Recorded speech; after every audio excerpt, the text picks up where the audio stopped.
will they remember that he's a vampire? I don't know. What? Hi, Who's everybody. a vampire? Yeah, who? Oh, I don't know what you're talking about. Deli. Will they remember that Deli's a vampire? Oh. I don't know. We'll see. It's kind of up in the air. I don't know if they're gonna Debatable. remember it. Yeah. Yeah. They might forget that whole plot point. But hi, welcome to Code Realize, aka how are they gonna change our boys? Yes. I mean, Yeah. like, to be fair, like, despite the fact that I don't like that and his whole thing, Saint Germain, like, wasn't the worst. The worst? I mean, he's Yeah. just He just a what? you know? He's just a freak, but they kept his vibe. Yeah, Yeah. so they kept the vibe. So, like, he didn't change personality or anything. Mm-mm. Yeah. So we got, like, keeping the character type and stuff. We got, different man. So I don't know what's gonna happen to Impy. Yeah. It's gonna be mystery. So thanks for being first. V Shoujo's using Gen. No, not V Shoujo again. No. Mon, hi. Welcome in. Yeah, we're starting Impy's route. And we're gonna see how bad they fuck it up. Let's see how British he is. Oh, he's gonna be Yeah. so British.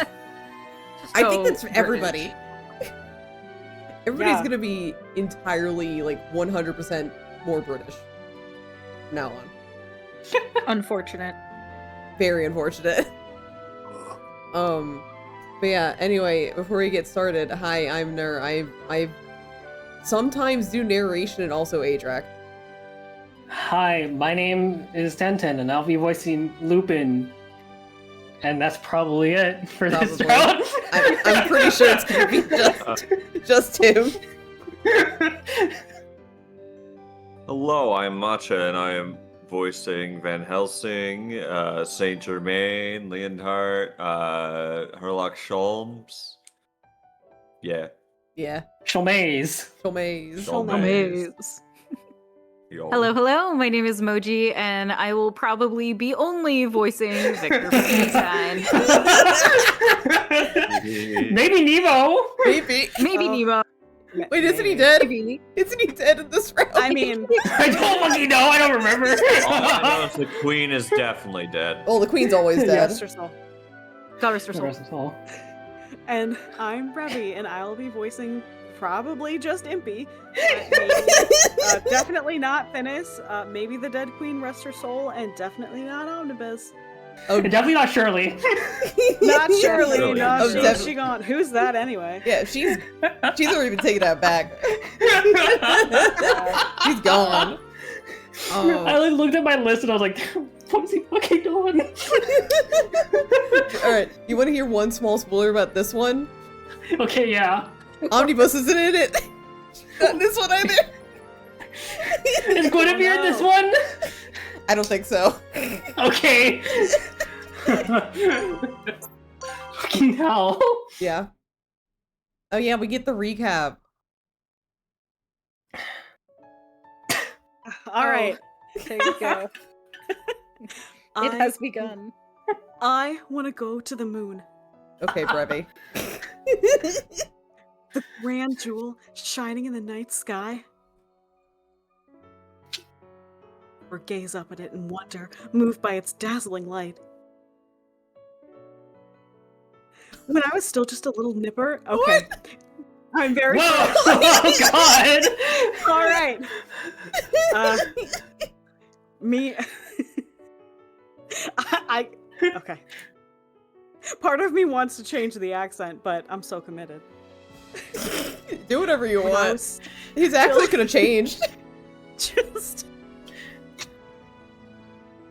Let's see, how bad can I do it? Oh when my I was God. still just a little nipper, me and the old man chased that dream. Whoa! I apologize to everybody, but you know what? Here we go. Oh my god. It was. I've changed too in this route. It was non-stop trial and error. This is what happens when you go through a plot and then get carbon monoxide poisoning. Yay! We launched more tests than I can remember. We never stopped experimenting, knowing we'd make it to the moon someday. The old man passed on before our work was even half complete, but the ideas we pursued all those years ago remain as vibrant as ever. That's right, I'm still chasing the dream me and the old man concocted so long ago. Only now, I'm with my precious princess, every bit as essential to me as the dream. Okay. Forgot. Most importantly, a man who will one day land on the moon, Impey Barbicane, ready, willing, and available. Nice to meet you. What? Is this your fucking Tinder profile? Like what? I'm swiping. What is it? Right is like you don't want to hang out. Like I'm swiping right. Yeah, swipe right. Yeah. Yeah. Unfortunately, that last bit fell on deaf ears. More Cockney Mon? I don't know. Can you do more Cockney? Oh, I apologize to everybody. Oh no. But she didn't poke fun at the eccentric weirdo and his loony introduction. You know, to this day, I find that to be pretty darn incredible. When you go around telling people you're headed for the moon, most of them laugh. I'm pretty sure that's why I started falling for her the very first day we met. I remember exactly when my infatuation turned into something more serious. Because I was never alive. They Oh, were that was teasing me out- saying that. Oh, Whoopsies. sorry, that was all. Well, okay. Uh-huh. They were tears in her eyes when she said that, right after we escaped the Nautilus. I'm not human, she's created by the hand of man, devoid of life, nothing more than a doll. But never for a second did I think of her as a cursed monster, not even close. I mean, really, just think about it. To think I ever met her, that today I can hold her in my arms. The simple fact we found each other ain't a curse, it's a miracle. It's the most crazy happy thing that ever happened to me. Science doesn't exist to harm people, it's meant to put smiles on their faces. So, by that logic, a triumph of science like Adrax should be wearing the biggest, brightest smile you've ever seen, right? I will make it to the moon one day, propelled by that smile of hers. So hey, old man, wait for me on the surface of the moon, yeah? I'll introduce you to the most stunning beauty you've ever laid eyes on, my wife! We aren't married though. My wife! Mwah. Have you met my wife? My wife.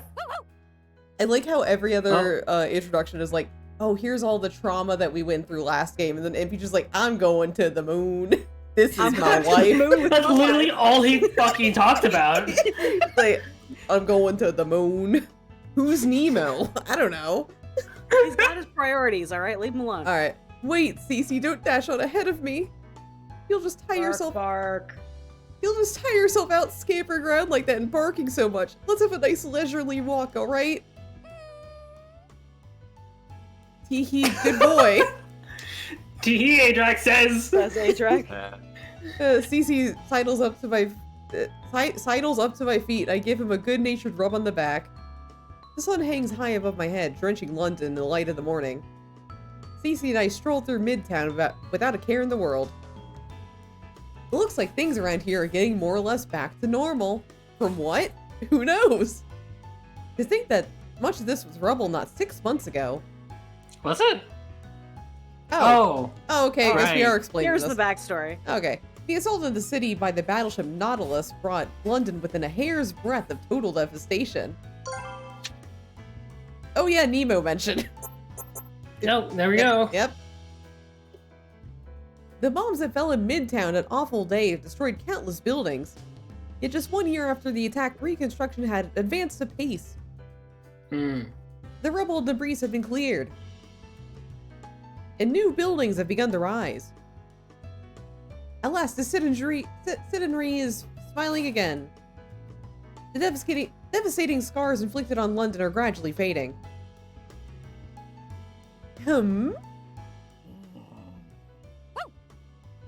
Cece's bark pulls me out of my reminiscence and back to reality. Up there goes gravity. Ooh, there goes gravity.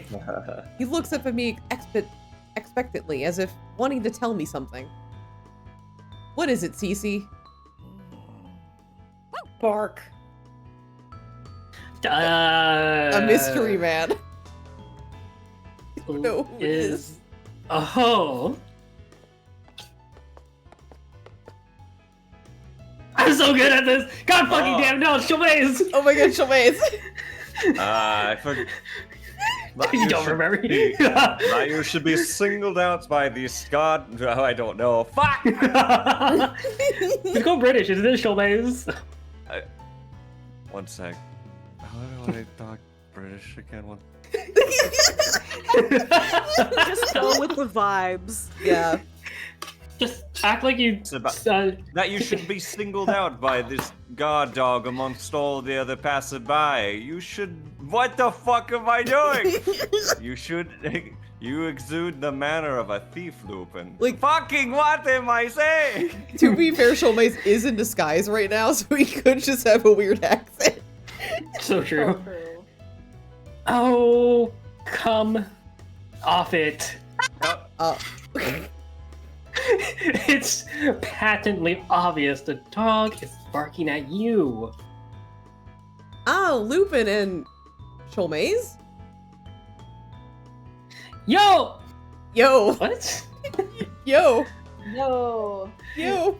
Yo! Yo! Yo! Yeah, yo, yeah, yo. How fares thou, my belle princess? More beautiful than the sweetest bloom. This isn't your route. I don't know, man. It's been some time, Miss Adrak. It pleases me to see you well. I haven't seen either of them since last month. It had been the day Impey and I launched our first rocket, our first mutual step towards the moon. What the fucking moon highlighted? Okay. What is the Impey. moon? What is the moon? No fucking way. Wow, thank you, game. Revolves around the earth. It is Impey's childhood dream. This moon. God. Thank you, game. So I remember quite clearly, almost 1 month to the day. Should we counting? Yeah. The gentlemanly odd pair bow elegantly as if commemorating the reunion.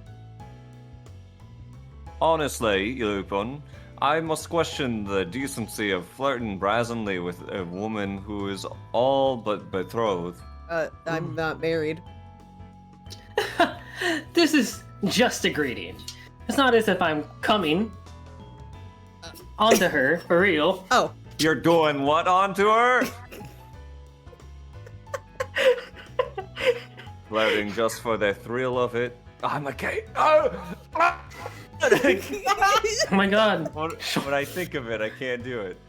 Flirting for just the thrill of it. My, you certainly are a rogue. No, I'm actually rolled a warlock, field of illusions. What? What? Yes, I get it. I'm going to punch you now. What a conversation. I am Tee-hee, dead. says Adrak. What the fuck? I've gradually become used to this, but part of me still finds it bizarre to see Lupin and Shomaze behaving amicably. Shomaze teasing Lupin, and Lupin snapping back. That part hasn't changed since all of us first met more than a year ago. But now their exchanges feel less like arch enemies and more like brotherly squabbling. Even though they couldn't be more different, I say out loud. Is that loud? Huh? Hey, did you like... Did you just speak your thoughts? Not a word. I would never do that. Okay. I shake my head no a little too hastily to cover with the question. I did hear the two of you have been working together recently. Are you working today? Coming back from somewhere, maybe? Indeed. There have been a few developments regarding Twilight. We just popped into the yard. I want you to know right now, my hand fucking hurts because I actually punched my hand for the sound effect. Oh my no. god. Oh No! Not exactly a place that makes me feel at ease. Lupin shrugs, looking serious. I imagine the events with the Nautilus are still fairly fresh in your mind. They are. How could I ever forget? Nautilus, the gigantic floating battleship. Born from the twisted mind of the brilliant scientist Nemo and brought down by Impey, right into the Thames. Nemo Pass. Oh god, this is like, this is his whole fucking backstory. What the Oh, fuck? God. Christ. Even a year on, the issue of pulling the Nautilus out of the river remains a massive civil engineering problem. Half of the giant wreck is still beneath the waterline. It's even become a tourist attraction of sorts, or perhaps a monument. That freak of a scientist had no sense for money. I still wondered where he found the funds to build that behemoth. As it turns out, Twilight was behind that little problem. You mean Twilight had been funding Nemo all along? We're just gonna wrap this up right now? Yep. Yep. No. Correct. Though through a shell of Correct. Through a shell of a shell financial group. I don't know, that tripped me up. Lupin and I followed the money trail, and we discovered that I'm still French. Ah! He's fighting so hard to not be French today. Twilight space lie beneath St. Paul's Cathedral, but alas. We were more than fashionably late. By the time we got there, it was a total mess.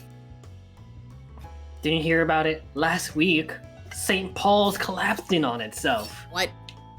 Yeah, I read about it in the papers. The papers? The cathedral collapsed in the middle of the night. There's quite a to-do. That's what the broadsheet said, at least. Whoa. Wow, we are really fucking British this route, goddamn! I'm trying to be. Some of them speculate it was simply an age of the structure. Oh god, okay. Others Hold opine on. there was some sort of terrorist attack. None of the papers can seem to agree with each other. Hold on, are you suggesting Twilight blew up their own headquarters to hide evidence? It's just Ajax inside battle. Oi, That's how governor. he hears everything. I wonder about that.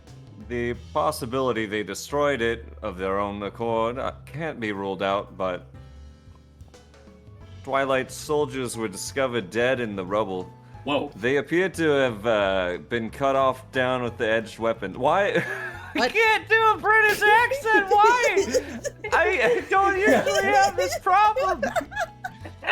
Bombing out an entire cathedral, I have to say, it seems a tad too brazen for an organization that operated in the shadows. Ellipses. No. If Chaumaise is right, he would benefit from eradicating Twilight's headquarters.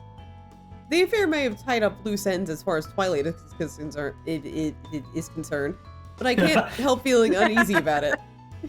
Lupin picks up the thread, speaking through gritted teeth. Perhaps he has the same Okay. misgivings I do. Okay, well, in any case...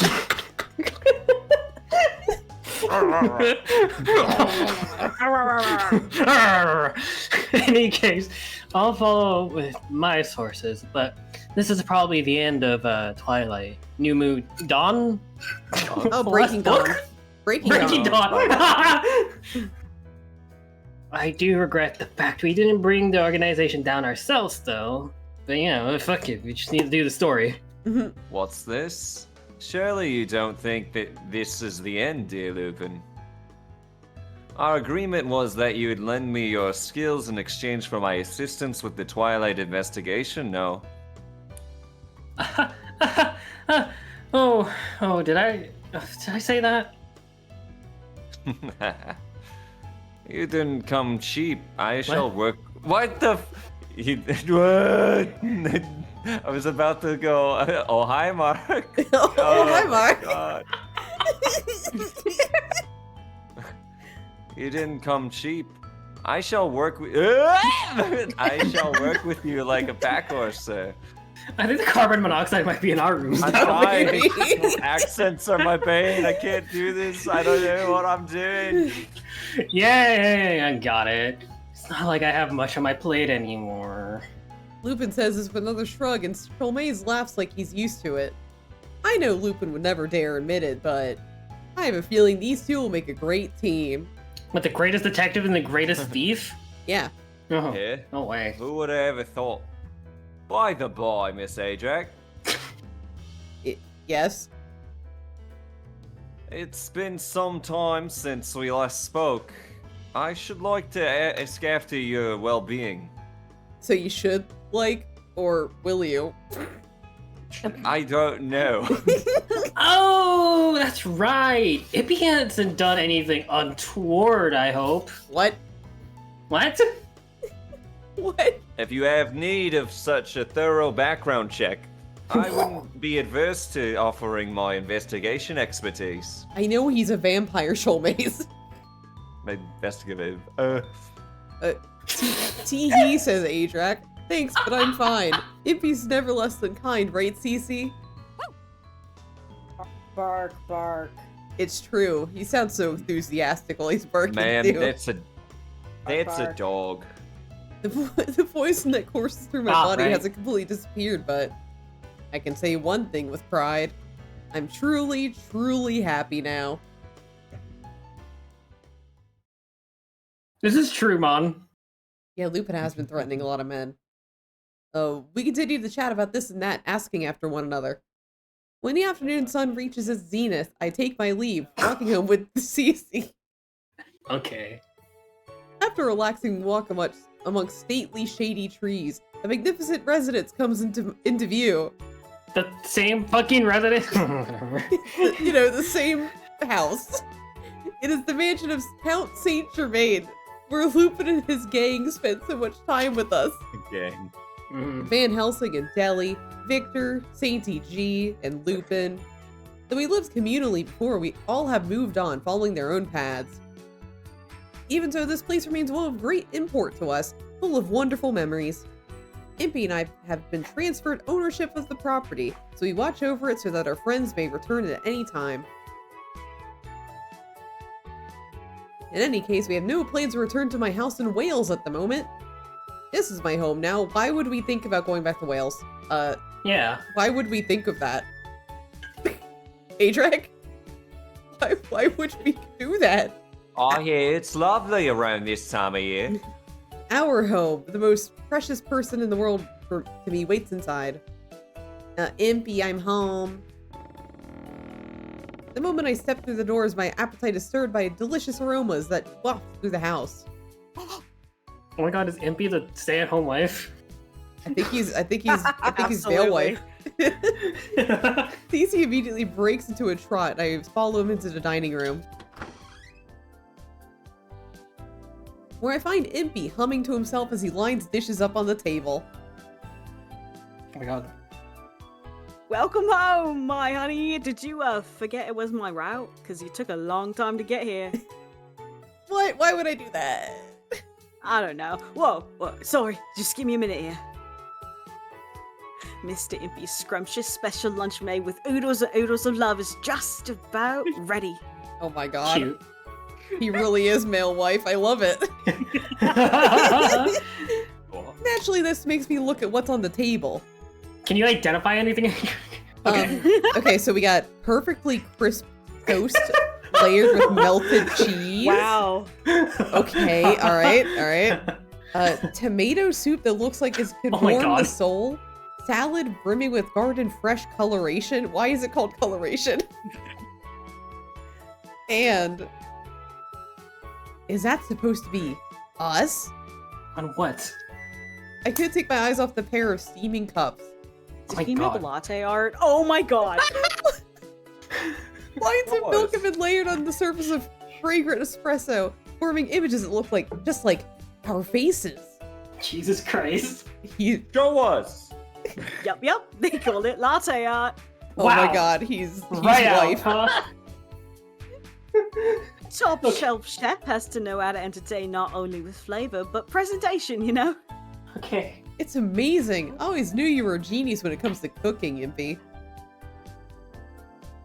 You forgot to say when it comes to cooking too. Well, I suppose it's a given that I'm a genius engineer, but don't forget, I'm a top shelf Casanova too. Ah, your latte art face is getting all melty, but only yours. That's good.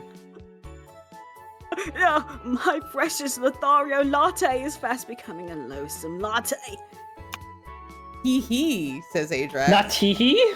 Hee hee. Wow. I purposely Oh. neglect to mention his art would have been destroyed when we drink it.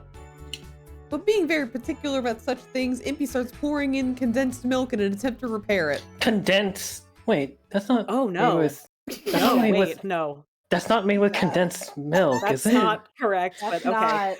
Okay. All right. All I'll fix this time. There we go. Right. I wouldn't Welcome drink home, that if I were honey. you. God. Been learning from 2 Milk. Oh my god, no. No. no. Wrong person to learn from. Oh no. Did it not pick up? Okay. Well, there we go. Right, once again. Welcome home, my honey. Yes, Impy, I'm home. As we smile at one another, I you notice sure are. I noticed there are dark circles under his eyes. Impy, were you up all night working? I suppose he's used to the question by now. It doesn't seem to concern him much, and he doesn't offer an excuse. He simply laughs it off, telling me not to worry. We had a major development in research yesterday. Sleeping would have been a waste of time. No. Research, meaning?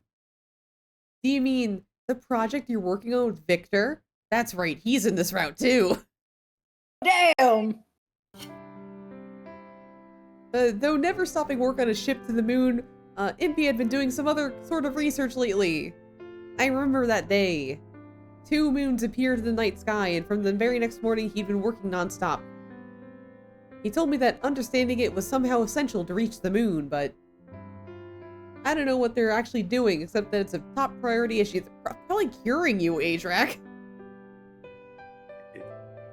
Of course, both Impy and Victor are very busy with many other things to consider.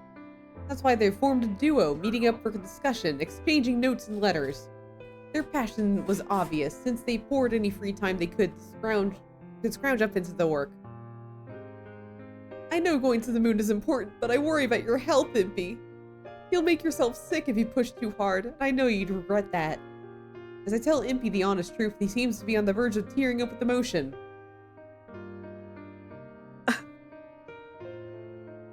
You, I can't believe what a wonderful wife I am. I'm just so happy I can just kill over. Route ends, he dies. Wife? I mean, you better not die. Even I'd get bad at that. Oh, reaction, so precious, so darling. Your smile alone gives me the strength of 100 men. Oh my god. Right then, before we check in, a kiss for my lovely. Bugger up!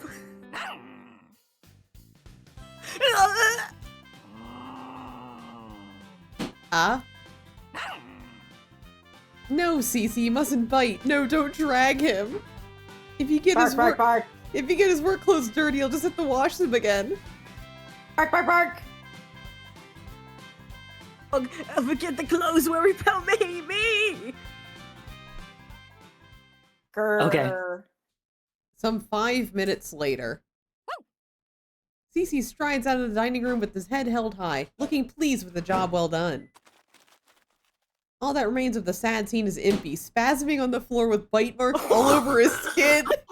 Hello? Christ. Hello? Are you alright, Impy?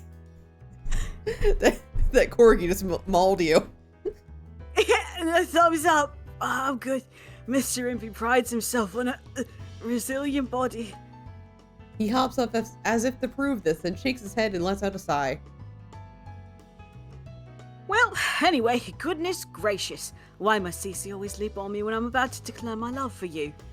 Impy wears a smile that hasn't changed since the day we met. His bright demeanor, his vitality. Just being together still makes me smile, too. A full year may have passed, but he's the same Impey. Tee-hee, says Adrak. You haven't changed a bit since we first met. What? Nothing about me's changed? Thanks. That's good to hear. Is that a backhanded way of saying I haven't improved, or? No, I'm not saying that. Think back to when we met, and then when you learned the truth about me. You didn't think less of me or fear me. Your attitude was the same as always. You still dream of the moon, even after our friends' creations were used for evil, and you saw how dangerous science can be. You're still you, and I think you always will be. I think I've come to love that about you. I don't know why I paused between those words, but... Oh. What's wrong? Your face has gone all red. It's unexpected. I never thought someone would be so straight with me. I love you. Take me, I'm yours. I mean, you tell a guy something like that, he's gonna blush. This is so embarrassing. You call me your wife. Oh god, this is so embarrassing. I'm fairly certain I didn't say that. No, I heard it. It's just how a genius engineer's brain works. I try to laugh it off, but Impey turns to look me in the eye. Oh, but Adrak. What you just said makes me very happy, but you're mistaken about one thing. Mistaken? Yeah, my attitude towards you. It's not the same as it was before. What I mean is, I love you so much more than when we first met. It was my turn to blush. I could tell when Impey's just fooling around, but now he gazes into my eyes with a deep fondness. And I can see, he only has eyes for me. Suddenly I feel hot and flustered and my words catch my throat. Girl, he calls you his wife. Now that he's put voice to the thought, I realize I've changed as well. Whenever Impey expressed affection before, I was able to laugh and wave it away. He's the same man saying the same thing, so why is my heart beating so fast? Didn't we go through this in the first game? I thought we did. What happened? Didn't we already establish that they love each other? I do too. I think they said I love you while they were falling. Yeah, they did. They confessed when they were falling to their dads. This guy. Yeah, but that guy. Yeah, with that guy. That is, I care for you so much more than when we met, which we've already established at the end of the last game. I don't know why that sounded so bad. Adrak. Impey wraps his arm around my back. He is soft and gentle, as if handling something fragile. Slowly, he brings his face close enough to notice the pink spots high on his cheeks. But... Impey, you can't. Your face won't get better. Our bangs are touching by the time I push him back by the shoulder and lower my face. We can't. I keep my eyes on the floor and concentrate on keeping my trembling, hungry lips. Jesus What? Christ, pressed together. Hungry? What the fuck? The fuck? What? I'm so hungry, Impey. Oh. I remember how I felt that day. The words he spoke that day. I remember I every love you? detail. Yeah. Right then. No more words. I can almost feel his soft, smiling lips. The warmth I felt from him, the sensation of when our lips came together. It was a sweet feeling, yet somehow mad. I felt almost paralyzed. That we were able to share that kiss was a single one-time miracle. The poison of the remains in my body, ever-present proof of my curse. So we can't. I'm sorry, Impey. You don't have to apologize. He regards me sweetly, taking my gloved hand in his. Come closer, Adrak. Cute, Oh, that's actually. cute. That's Oh, so wait. cute. Oh, that's so cute. God, I love them. Doing the rogue method. The time stopped in the moment. Okay, I think this CG is probably the best one so far in the game. Yeah. Hmm. Yeah. Before my mind had half a chance to make sense of what was happening, a tiny sigh of surprise escapes my throat. His beautiful face is so close that I can even feel faint warmth through my glove. The feel of his lips against the finger that separates us is maddening. This is as far as we can go for now. It'll be alright. Trust me, I'll fix this, I promise. Impey's smile is kind and genuine. How can he be so calm at this distance, centimeters away from brushing against my toxic skin? My beloved smiling so close.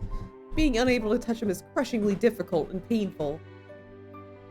I don't know how long it can wait. Same here. The truth is, I want to do more. So much more. Oh. Don't burn it off, man. Come on. Touch your cheek with my bare hand, press my lips to yours, and all that comes after. Oh my god. Oh my god. Oh my god. It's terribly, terribly frustrating, but bear with me for now. Don't get it burned off. Impey. He bites down on my finger ever Wow. so... Wait, no! It slowly backs away. Impey, no! Well, You ruined yeah. it, man! No fighting! No fighting! The mere motion of her lips were that close and now severed brings about a profound sadness. I know at least that our hearts are connected. The lingering sweetness of his presence tells me as much. But just as I'm about to turn away. Hey, hold on. I couldn't imagine why, but Impey seems to be reconsidering something. He reaches out and pulls me close again. Well. Impey. Just a single second. You gotta burn yourself. Huh? Just hold on. Oh my god. A kiss that lasts a second. Could work? No, will work. Dude. Dude. You know, a miracle brought about by their loves. Something like that. This isn't even close to a level-headed reasoning, even for Impey. Yet he brings his face close to mine once again. Just too dangerous, Impey. You didn't see the other routes. I could melt somebody's face off. Try to calm down. Think rationally. I am so rational, and real-world experiments are the cornerstone of science. Long story short, let's kiss. What did he even mean by bear with me just a moment ago? Huh? What the? Impey notices something behind me and cranes his neck just to see what it is. Propped up in the corner of the room. That thing over there. It's a gun, right? What? Why do we Why have does a it go gun? on? Why do we have a gun? Oh, Oh. Van Helsing's here. Oh, that! Van Helsing left it here the last time he came by. Just, What? like, Oh, If Impey attacks you, don't hesitate. Aim for the heart, he said. Oh my god. excuse the fuck out of me. Fuck? What the fuck? What did Mr. Shotgun for, I say? And also, Victor gave me some powerful tranquilizers and a paralyzing agent. Victor 2? What happened to the sacred bond between research partners? Saint Germain built an emergency exit into my room, and Lupin gave me the address of his last-ditch hideout. Frankly, I am shocked by the lack of trust. No quote at the beginning of this. Hey, A-Track, you trust me, don't you? Ellipses. Uh-oh. Maybe he didn't try to kiss me just now. Infectious sat is dropping before mine own eyes. uh-huh. Uh-huh. Tee-hee, says A-Track. Why are you saying that? He burst into tears. I can't help but let out an embarrassed laugh. The awful, tight feeling in my chest and a terrible sense of sadness seemed to have vanished for the moment, too. I suppose his reaction was classic vintage Impey, but... Vintage? Vintage? Now that I think about it, this may have been for the best. I don't know whether or not he does this consciously, but... whenever I'm weighed down by sadness, My heart full of grief. Impy's always there to make me feel better. Somehow he soothes my aching heart. Which, of course, is precisely why I fell in love with them.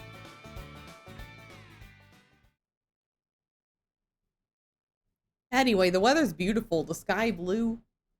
A pleasant breeze wafts in and out of the open window. Today was a special day. Uh-huh. Impy and I were welcoming friends who had come to visit, compatriots we hadn't seen in a long time. Too long, in fact. Oh, what the fuck? Okay, hold on. Oh, it's been ages, you two. What am I doing here? What are you doing here? Well, I guess it's time to meet the other vampire, Cece. It pleases me to see you hale and hearty as well. Oh, calm down. Welcome back, Deli, and Van Helsing. It must have been a long trip. Two would appear to be getting along well. Haven't had to use the gun yet, I see. No, it's still loaded. Leaving you alone with Impy caused me no little concern. I'm glad you're safe. That's the first thing you say. Well, I'm glad to see you haven't changed one iota. Oh, you should have seen me in the other route. Meanwhile, I heard rumors. Cece must have been very happy to see Deli. He can't stop licking the little king's face. Well, A little... A year ago, Cece was the only member of our group of our gang Deli showed real affection to. I'm happy to see him opening up. stop that, Cece. I know you're happy to see me, but I ordered you to desist. Oh God. Van Helsing surveys the scene with typical aloofness, but he too seems a bit softer around the edges. Uh-oh. So I hear the two of you have been in Scotland. Yeah, rumors speak of surviving vampires in the area. We'll be operating out of the north for the foreseeable future. The reason we're back in London is an audience with Victoria. The dead queen? God rest her soul. Oh my god. Oh my god. Okay. The color A vampire autonomous zone color? Well, is it on the up and out? I don't know think what that was I just supposed to said. be red. Yes, it's supposed to be Yeah, red, it's supposed to be but Great. Well, Oh my god. good game. Good game. they did a great job. Great game. Great game. What? Verily! With the help we received from our friends, talks to continue apace. They are so British this route. Yeah. Like, what happened? They've just gotten more British. Yeah. After the Nautilus incident was resolved, Van Helsing was determined to atone for his past and join Deli to protect surviving vampires all across the United Kingdom. The task proved to be a difficult one. Following the near genocide of the Vampire War, Deli's kin went into deep hiding. As painstaking an effort rooting out vampire survivors was, negotiating with them proved even more challenging. Even with Deli to convince them, the hatred born from vampire kind's near extinction ran deep. Yeah, that makes sense. It was now very clear the issue of vampire-human relations was not one that could be resolved overnight. Deli and Van Helsing found an ally in the Marquis Renfield, who lobbied for vampire freedom and promoted the autonomous zone. It would offer lands to vampires so they might finally live in peace under the auspices of Queen Victoria, God rest her soul. God rest her soul. The Nautilus incident convinced the Queen of the threats posed by terrorism. What? I don't know. And she seems to be in favor of minimizing unrest in the country any way she can. Instead of scattered bands of vampires bent on revenge, gather them in one place. They'll be much easier to control. Isn't that? What the fuck? What the fuck? That seems a little, Yeah. It seems a little worse. Seems worse. I suspect the Queen is thinking along those lines. Well, I guess that makes sense for the Queen of the colonizers. Van Helsing gives a rueful snort. Impy covers his mouth and scratches his head, confused. The way you put it, it sounds like Her Majesty is getting exactly what she wants. Yeah, colonizer. Deli, is that alright with you? It's fine. I'm not so foolish that I don't recognize a political maneuver when I see one. But the fact remains, my scattered kin will gain a peaceful place to live. That's why I plan on pushing talks forward. I just spat all over my fucking keyboard. If given the chance to take advantage of something, I will do so. Billy says this without a shred of self-doubt. Now I see that he's completely different than before. He fought Van Helsing, who was responsible for massacring his kin, then accepted the former vampire hunter's decision to atone. The boy, driven purely by revenge, is no more. A proper king now stands before me, young though he may be. Did you mean short? Yeah, Damn it. it's like you suddenly grew up, Deli. You seem like an adult now, like a really short adult. What do you mean? I've been an adult for a rather long time now. Oh, I distinctly remember someone whining like a child about the bitter, undrinkable coffee on the trip north. Not to mention someone who got excited during his first airship ride, got so excited during his first airship ride, he nearly fell off. You speak above your station, Van Helsing. The bemused Van Helsing has a new calm about him as well, seemingly rid of his demons. It seems like he's a normal Van Helsing this route. Impy and I look at each other in amazement. Neither of us had ever seen him smile like this before. Guess I didn't need to be concerned. Anyway, it's not my place. I mean, I may be a... What? Did you guys know? Oh, shit. What? Well, Say it out loud. I may be a vampire. I ran away from my hometown. Well, I have more work to do, I see. Wait, hold on, wait. What? Oh no. Good luck, Deli. I hardly need luck. And when she throws you out of the house, you may come to me. Holy shit. Come on, Deli. Me getting thrown out? Just how do you imagine that would happen? Well, she kicks your ass to the curb. Oh. Put it into words. When she finally gets tired of you, I'll leave the wooden stake to the left. What? What? La la la, I can't hear you except, wait, what'd you say about the steak? Hold on. Haha. You're all so silly. We talk And about to a old. stake. We talk about old sorry, life I don't for a want that while. one. Since it had been forever and a day since we last met, I put the steak in my pocket. We have been chatting for some Adrian. time. With Impy shrugs and says, Hey, what? Can you know what? Never mind. But man, who would have thought old Van Helsing would get so soft? Your customary greeting used to be pointing a shotgun at people. Or apparently a steak now. I think you should cook with more garlic, NP. What do you I think mean? you shouldn't give me cooking advice. Fair enough. What do you mean, people? You're the only person I feel an urge to murder. "Oh, Rude! God damn. Me! And did you just say murder? Is that the talk of a sane man? Anyway, enough about that. Your experiment last month was certainly a surprise. Van Helsing ignores Impy's reaction completely, not even bothering with the proper seg.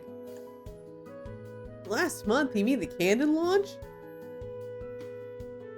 It was almost exactly a month ago. All of us were gathered together that day. As the first concrete step to realizing Impy's dream, which had also become mine, we launched a capsule to the moon.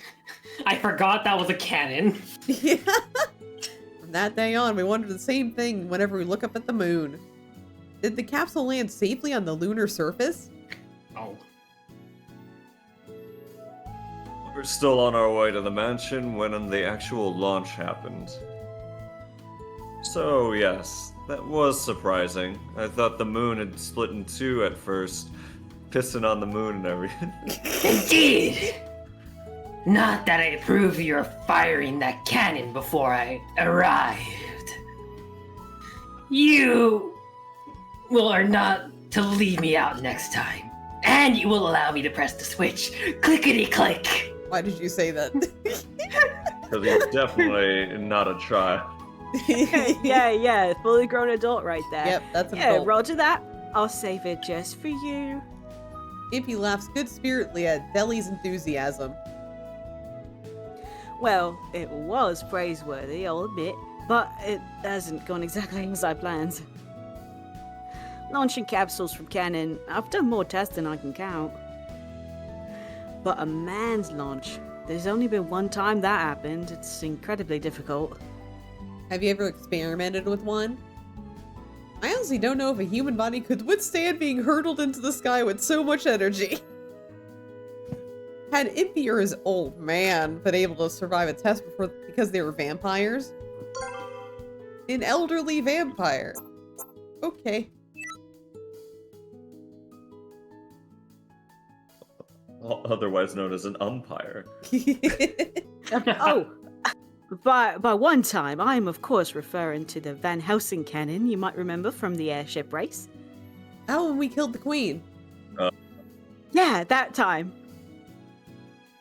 That launch gave me very important data. Really, I'm super thankful for that. Well, if it ended up being useful to you, we'll just have to leave it at that. So all this talk of going to the moon isn't just a fairy tale, I take it. Of course not. The preparations are going quite well. Isn't that right, Impy?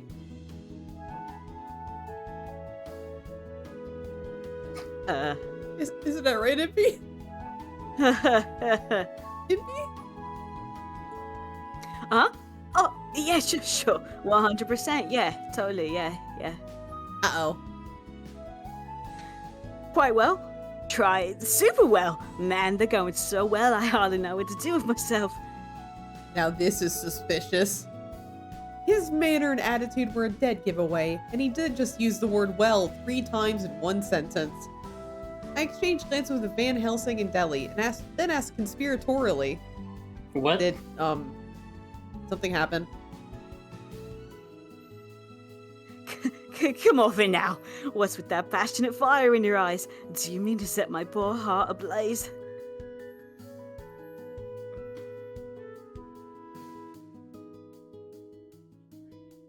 Ellipses. He's just chatting shit. I think he is just chatting shit. So I get the silent treatment. Impy is not a good liar. No. And with the three of No. us staring at him, he eventually heaves a deep sigh, looking resigned.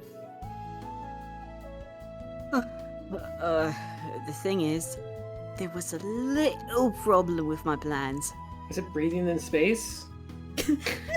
Well, there's 2 little problems with my plan. A problem! With the engineering. Nah, well, like you say, there are tons of areas I could improve engineering-wise. But this, you could say it's more fundamental, maybe. Impy's expression is so desperate and pained it makes me shiver. Oh no! Could the problem be so fundamental I need to completely rethink the plan? Yes. What do you mean blasting somebody in a cannon wouldn't work? Yeah. Don't just sit there. Show some spine and be out with it. We can't help if we don't know what the problem is. Communicate. He's right, Impy. Indebted to you as I am, I would deign to offer assistance. Van Helsing, Deli. Yeah? Wait, both of you want help? Although both of them were quick to tease and trade quips, Impy did help them escape unimaginable dangers. Deep down, I think they truly care for him. I think. Why wouldn't we? You know who we are. Although it pains me to admit, we are friends. It's clear from Van Helsing's stiff manner that he isn't used to admitting such things. Impey seems genuinely touched.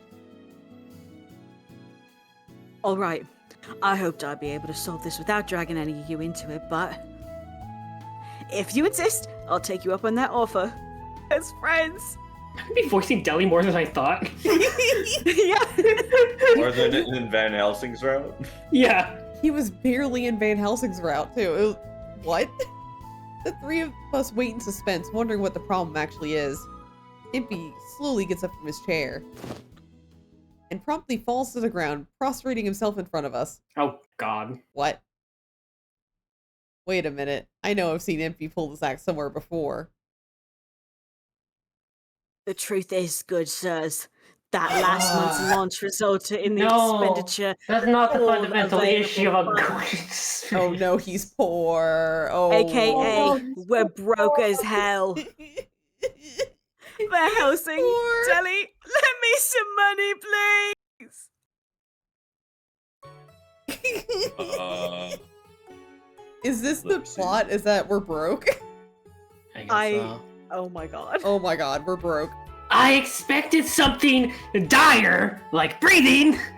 After all that build-up, yet somehow this is so familiar. I know a charity.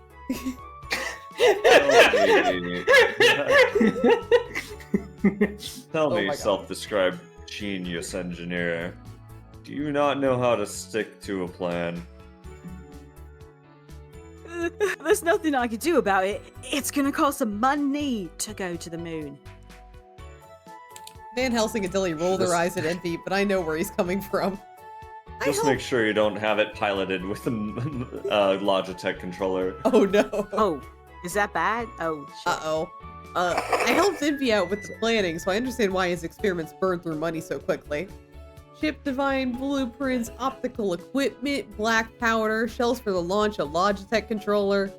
Constructing the devices shit. needed to reach the moon will inevitably consume vast sums. I've got a Mad Cats. Since one tiny Actually, mistake would literally cause everything to go up in flames, every aspect of the plan demands perfection. It's true, there's no way to be frugal with this. Wow.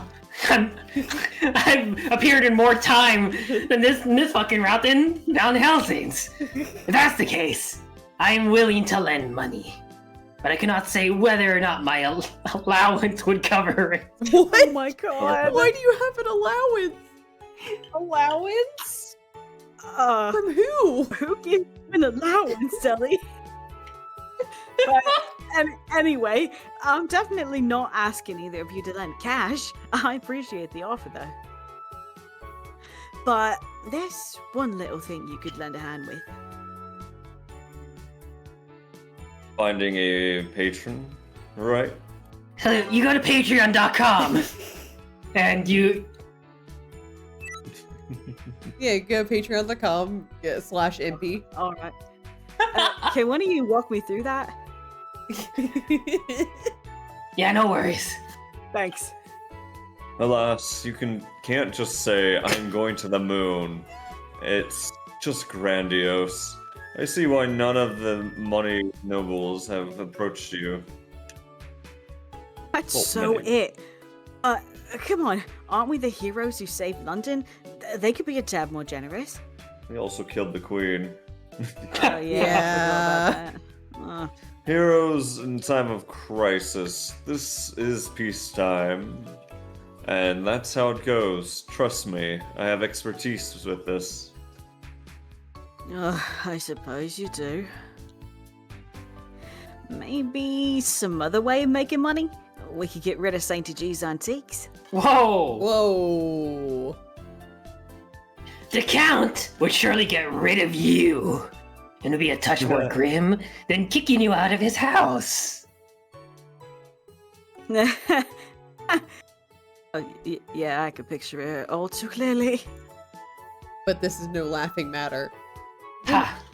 When we Nah. had financial issues before, all of us racked our brains coming up with money-making schemes, but the amount of money we need for this is at another level entirely. As we pondered the matter together, the answer to our prayers arrived in the form of a voice approaching from outside. If it's Saint TG, I swear to Saint God. TG. Not Is a it Saint TG? TG. Oh my God! Yep. Oh my Excuse God. me. Wait. Excuse me. Excuse-moi. Wait, yeah, that's how I fucking. Excuse-moi. Moi. I called out, but nobody answered. I'm afraid I had to let myself in. Imagine it's Leuven instead. Let's see. Oh my God, it is. Yay! I must say, it does feel odd to do such a thing with one's former residence. He wasn't even in the last round. I No. read a letter. Another member of Lupin's gang stepped into the drawing room, wearing a familiar, benign smile. It was the original master of the house, Count Saint Germain. Ah, Saint TG, welcome home. Saint TG. Oh! Have you been well? It's been a while, Count. Indeed, I have just arrived. I see Van Helsing and Deli are visiting as well. What exquisite timing. The classic. Yeah, talking to myself. Yeah. Saint Germain had departed for France following the Nautilus affair. He had come back across the channel last month and has remained in London since. After resettling in the city, he's been by to visit on a few occasions. He's not even staying here? Yeah, there's so many fucking rooms. Why? Why? Saint Germain, you finished your business in France, right? Why not come back to live at the mansion? The offer is tempting. But I am a perceptive man, and I suspect I would only be a bother to you newlyweds. There are so many rooms here, and we aren't even married. We aren't actually married yet? Oh, not married yet, eh? Meaning? Meaning this might be your only chance to reconsider. Oh my God. I love you, classic Van Helsing. Hey, stop trying to preempt our future, mister. Things haven't changed. Saint Germain gave a slight nod, seeming to find the boisterous atmosphere nostalgic. But in all seriousness, I have concluded my dealings in France, but a few loose ends remain. I shan't be able to return permanently just yet. Loose ends? Don't let it concern you. It's barely a matter worth speaking of. Ellipses. Van Helsing seems to have more to say, but Saint Germain's impenetrable smile quiets him. The Count then turns to Impey. More importantly, Impey, the matter you inquired about. I've been asking amongst members of society. Oh, I knew you'd come through, Saint G. We were just talking about it. It would be a colossal investment, so I'm afraid it wasn't a very easy sell, but I believe I have finally piqued the interest of a patron who finds the idea of going to the moon fascinating. What? Real talk? What? What? As Wow. opposed to fake talk. Wow, Impey, this is wonderful. The last thing I expected was good news to arrive just as we were fretting. I'm so happy for Impey, I can't help but take his hand in mine, but Saint Germain cautions us.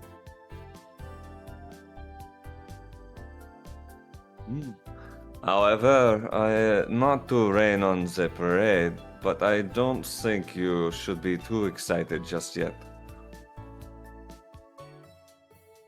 There are conditions for the investment. The patron has certain requests. Meaning, no investment unless we can meet them, I take it. Just so. I believe it would be in your best interest to speak in person. Leave it to me. It's happening. I will so go anywhere. First, a word of warning. This person can be difficult. You must not offend in any. You must not offend in any way. Got it, got it. Big surprise, but proper etiquette is one of my specialties.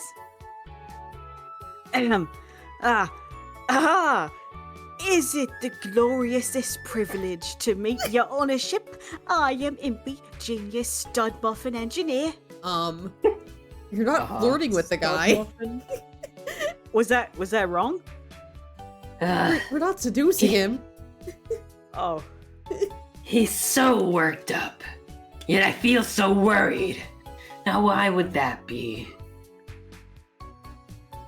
Adrak, you have to keep it. Oh wait, Adrak, you have to be the closer on this. Keep a tight hold on. I can't read. Keep a tight hold on his leash. I know. I'll do my best. Impey always seems to pull magic Impey always seems to pull magic from of a bottle. Oh. Yes. Yes, he does. Yeah, I guess so. Yeah. When he really matters, so things will probably work out. I hope. From of a bottle, From a bottle. From of a bottle. From of a bottle. If we're ever to achieve our dream, we can't let anything stop us here.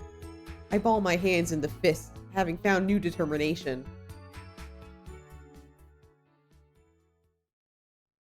Who is it? Higher than the greatest airship flies. Past the skies to the space that lies beyond and onto the pale shining moon. I still can't believe a member of the aristocracy has any interest in our dream. I'm half hopeful and half anxious. I know Wimpy feels the same, but I never could have imagined the place we would be ushered to meet this mysterious noble. Please don't be the dead queen. Oh my god. Oh my god. Huh? Okay.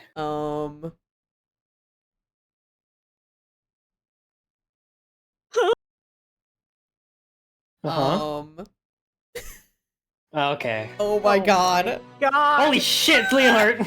Holy shit. Hello. Oh yes. How lovely to see you again, young lady. And you, Impey Barbicane. Verily, it is the gloriousest privilege to meet you. You mean... So did she. Your patron is the great, the dead one. Indeed, as you can see. What do you think? Personally, I can't imagine a better patron. What do we think? Even for Saint TG, this was incredible.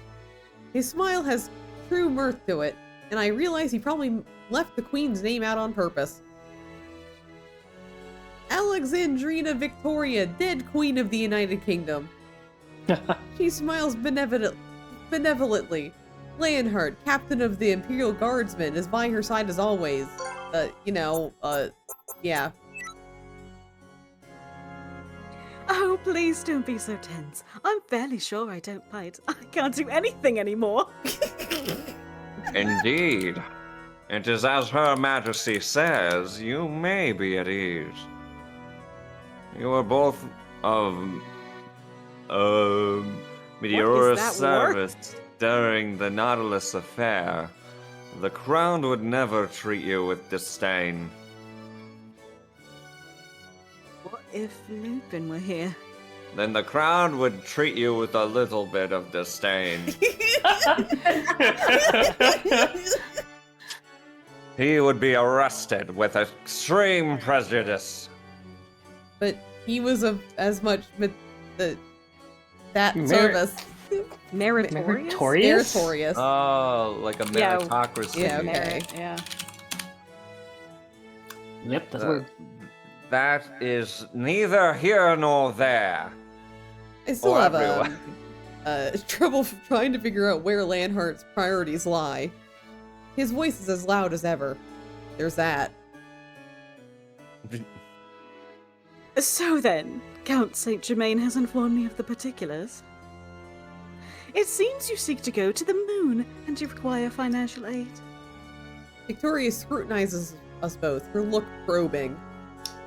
At last, Impey comes to terms with the reality of the situation. He launches into a layman's explanation, his face serious. Alright.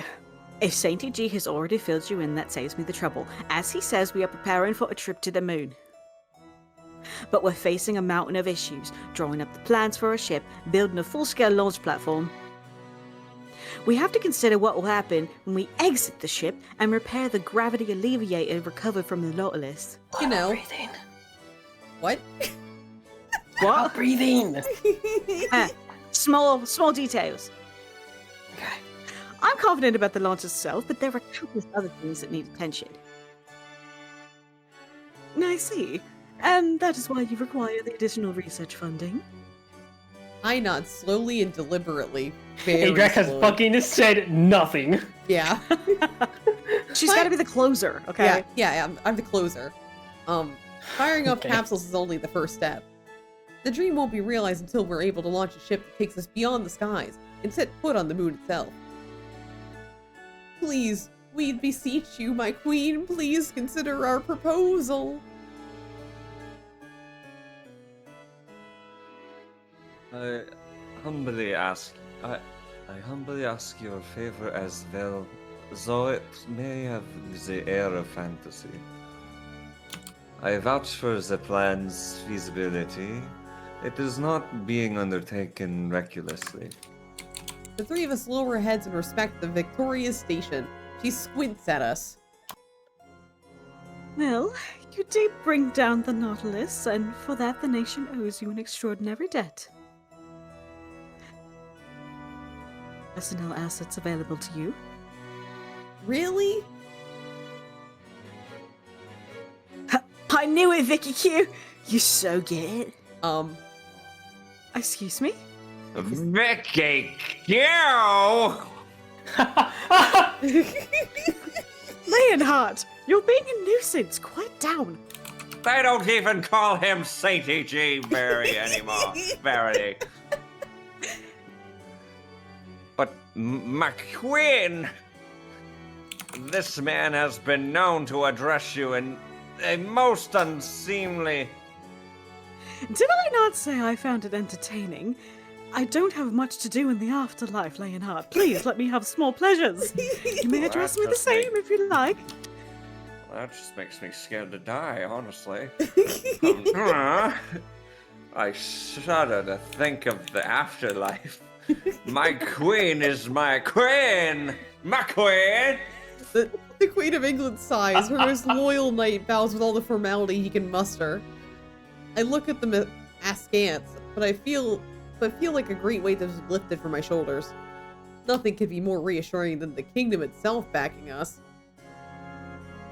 Isn't this wonderful, Impey? I think this might be the end of our money troubles. Yeah, non-stop ultra thanks to Saint G. No time to waste. Let's tally up expenditures and... Slow down there, young man. Let's not rush to conclusions.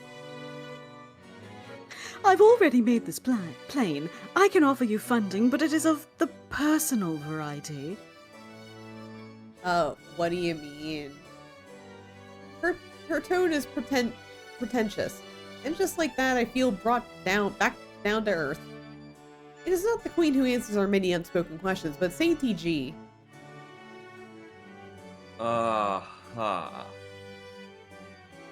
Though you rule an empire, funds available for personal matters are limited, I take it. Just so, I have the personnel power to move a certain amount of money. But anything beyond that demands a queen to seek approval through official channels. In other words, support from the nation itself would require that you convince Parliament your engineering is sound. Our engineering? How would we? If you need me to demonstrate inventions, I got no shortage of those. Now you're speaking my language. Victoria gives a regal nod and gets to the heart of the matter. A few years ago, London hosted a Universal Exposition. Perhaps you remember it? Yeah. Okay. Universal Exposition? Also known as the World's Fair? World's Fair, essentially an international exposition, Explosion? explosion with participants from all across the globe. Newly developed machines and products of industry, art exhibitions. Each participating country displays the finest they have to offer, divided into several categories. Truly a massive event. It was known as the Great Exhibition. Some 6 million people attended, and the whole of London was caught up in its festive atmosphere. Of special note was the venue, a grand glass structure called the Crystal Palace. The old and the new, Occidental and Oriental, all in one clamorous place. I found it to be quite remarkable. It does sound tailor-made for your interests, Saint PG. I can just imagine being left to his own devices at such an event, and coming home with the king's ransom of antiques. I went to see it too. The mechanics on display were beyond belief. Automobiles and astronomical telescopes, not to mention the latest steam locomotives. It was stunning technology on parade. I went almost every day. It sounds so enchanting. I'd wish I'd been able to go. I would have loved to walk around with you, Impy, seeing all those sights. They speak of it with such infectious fondness. I can only imagine what it must have been like. Strolling around the Crystal Palace, eyes wide with wonder, learning about new technology from all over the world. Impy would be so excited, explaining how each new piece of equipment that caught his eye worked. We would have had so much fun together. Ellipses. Impy smiles at me broadly. Must have been obvious what I was thinking. Right then, Ajax. Shall we go on a World's Fair date? Huh? But this was years ago. Isn't it already over? In London, sure. But I've heard there's going to be another one soon. Correct. The next exposition to be hosted by France in Paris. As you can imagine, we'll be carefully selecting exhibits representative of the British Empire. It pains me to say the construction of what was to be our primary attraction is proving extremely difficult. So the crux, this is where you come in, Impy Barbicane.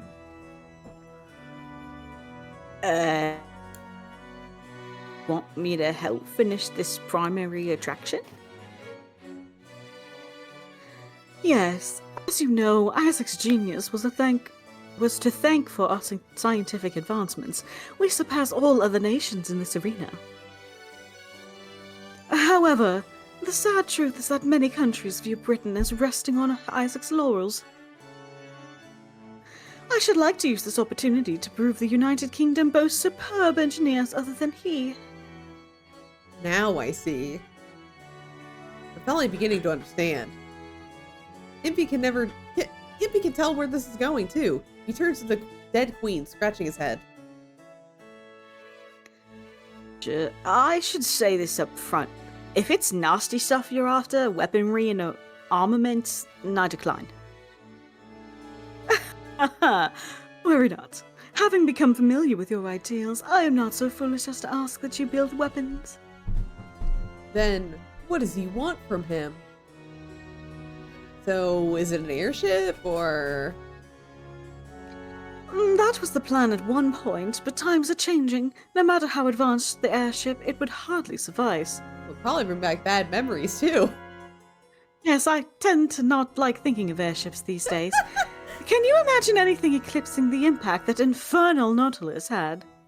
That's a good point.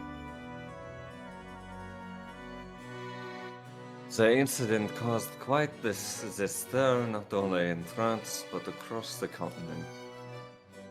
Secretly developed by the British Crown with the intention of invading other countries. Or so scurrilous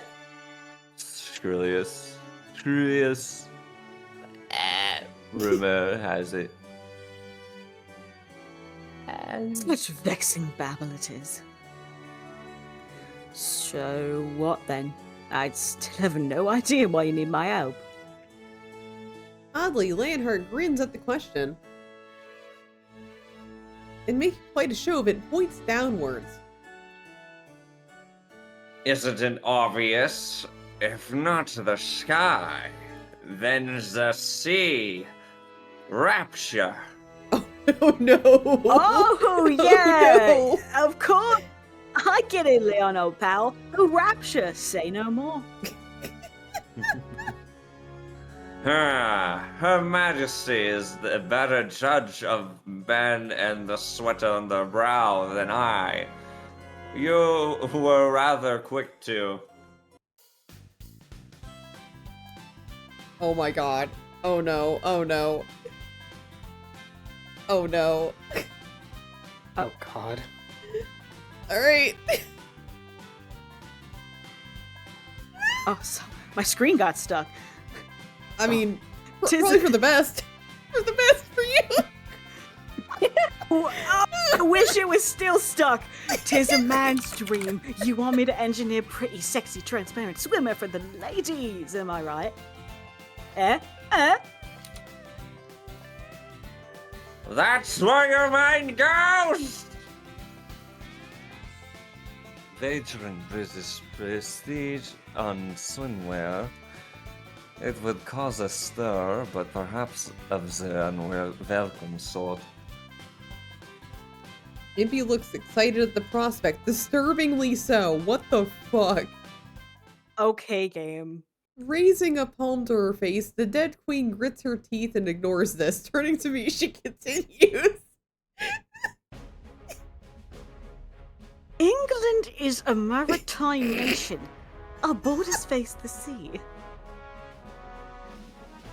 It is speculated that untold natural resources lay beneath the seabed. I wish to explore the depths with a submersible. Oh, what's that? What's submersible? Wow. A ship that can go underwater. So a ship that can submerge? Yes. Oh. Are you sure it's not a subversive model? Everybody knows that. Very subversive. Everyone knows that Father's new steam engine revolutionized the construction of airships and sea vessels. But I can't think of any country that has yet begun to explore what may lie in the deep ocean. That would certainly explain why the project is facing difficulty. That's what you think this is all. That's what this is all about. What do you think, Impey? Do you think we can use your Logitech controller for this? Yeah, we totally can. After taking a moment for the hubbub in the audience chamber to decide, I ask him. Impey considers, and at length opens his mouth to speak. Well, I can save you a little cost because I already got a controller for the ship, so we're good there. And you're helping us out, so I'm not in a position to object. Anyway, it sounds fun. A submersible, eh?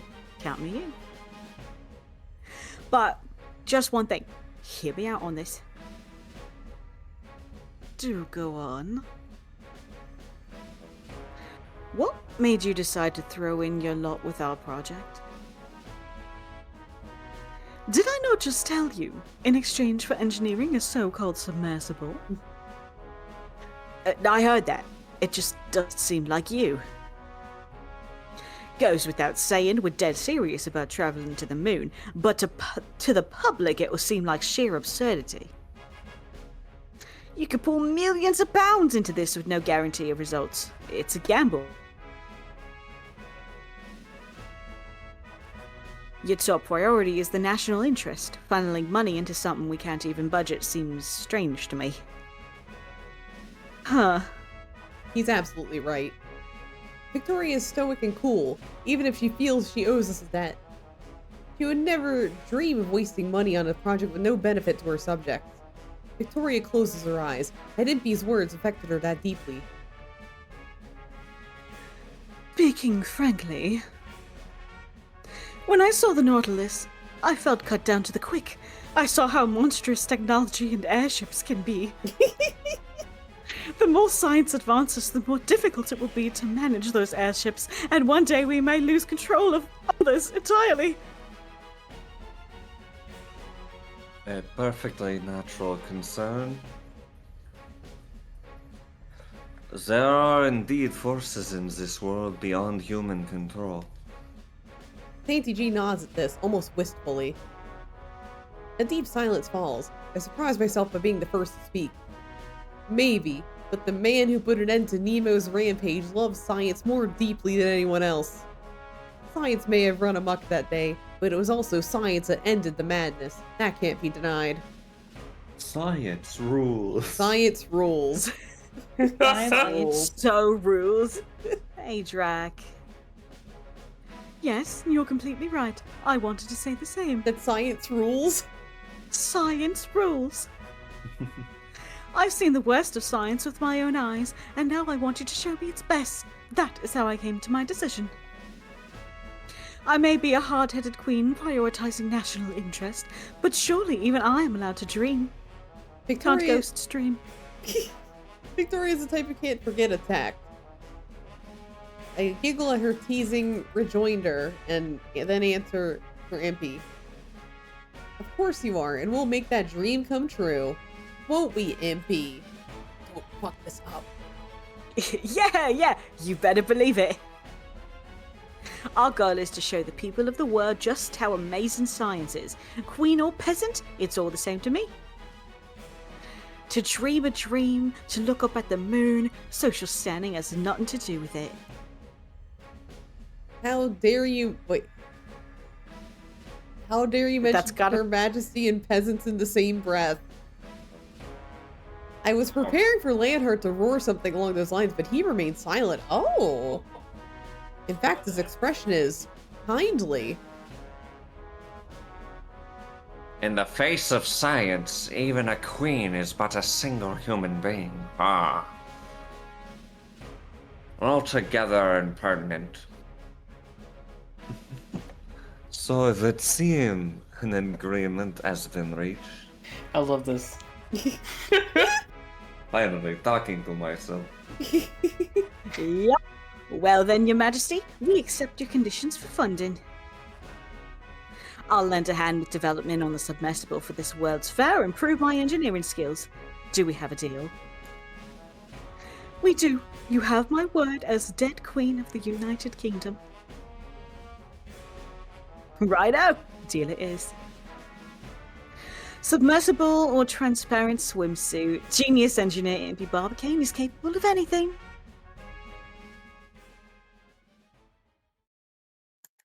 I had read about this in a book.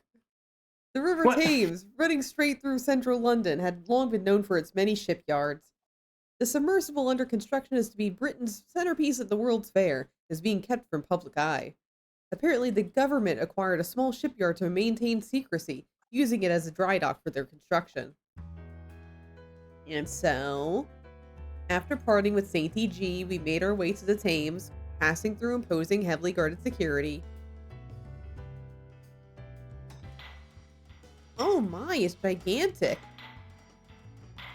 We're led into a vast building.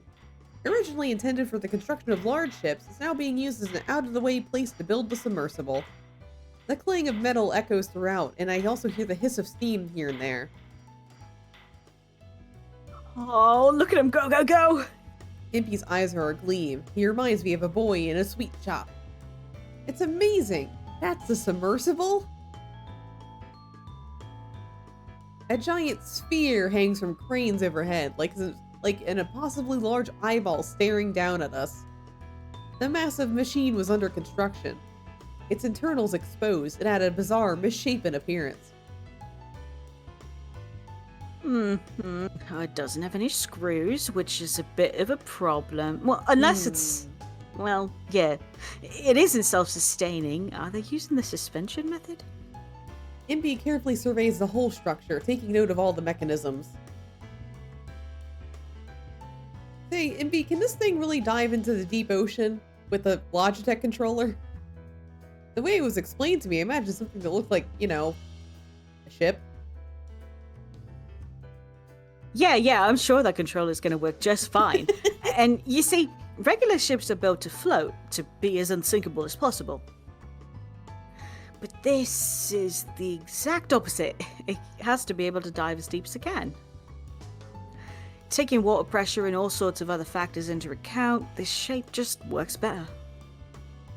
All curiosity, Impey says this without taking his eyes off the craft. He moves closer, examining everything.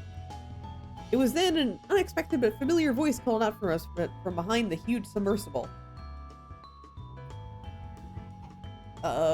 Who? I don't know who this would be. Who would this be? I don't know who this would be. Is this Victor? This better not be Victor. Maybe. Anyone not otherwise occupied, gather round. We're measuring the strength of the glass next. What? Oh, That voice! it has to be Victor. Victor. It is Victor. Yeah. Is the only other science-related dude. We exchange glances and walk over to where the voice was coming from. There stood none other than, imagine if somebody else was like, Named Victor. yeah. Ah, it's my time to shine. Why are you two here? That's what I was about to ask. There's two of me? Oh, Yeah, who's that clone over there?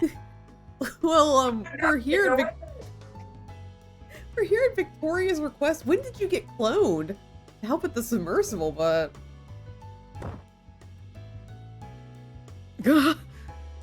Victor drops to his knees in the middle of my sentence, then looks up to the heavens. He has the manner of, how should I put it? A man of the cloth prostrating himself before a descending angel. Really? This isn't a joke, right? You're not gonna promise to help me and then turn around and say, make do with the crew that you have, or anything, right? That was awfully specific. Also, and did the workers surrounding him just start whooping and hollering, clapping each other on the back? Whoop! Alright, worker A. Personal! It's more personal! I can finally go home. Sleep in a warm bed. What the fuck are they doing to these people? Hey, maybe we should rethink this whole thing. Should we call the union? I think we should call the union. But anyway, yeah, what to say? Really, what the hell am I supposed to say here? Quite a workplace you have. Yeah, suddenly I have misgivings about the future. You don't say, I was just thinking the same thing. Anyway, if you two are here to help, I'm saved. And really saved. You see, I haven't slept for 3 days. Man, you've had it rough here, buddy. Poor Victor. It's as though a dank, dismal black cloud hangs over him. And so our first day begins. We will begin hands-on work until tomorrow. Or so we were told, being given a tour of the dry dock. We do happen to pass by a worker moaning on the floor, but Victor assured us that the team was in tip-top shape. Oh my god! Holy shit! Okay. Ellipses. Ellipses. Do your best, Impey. No? Don't you mean let's do our best? Uh-huh. Together, right? Uh-huh. The next day, we return to the dry dock. Victor greets us on our way in, and we sit down to discuss the submersible design. Oh, hey, Victor, you have a CG here. Why do you have a CG? Why does Victor have a Somebody- fucking wow. CG? Hello? Oh, I don't know, man. If Victoria brought you here, you've probably already heard most of this, but